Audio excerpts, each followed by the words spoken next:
Hindi pa ba kayo nagsawang pumatay ng sundalo? Ng mga Kristiyano? Kailan ninyo matatanggap na sila'y kapwa natin Pilipino?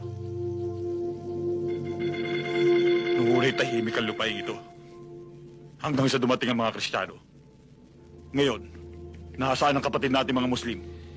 Hindi ba nasa kabundukan at ang kapatagan? Pinamumugaran ng mga duyo ang Kristiyano. Ngayon, Imam, sagutin mo ko. Nasaan ang karapatan natin sa ating mga sariling lupa? Nasaan? Pilipino pa rin sila.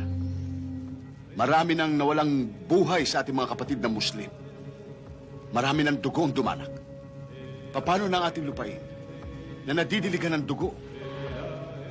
Meron pa ba tayong malalakaran?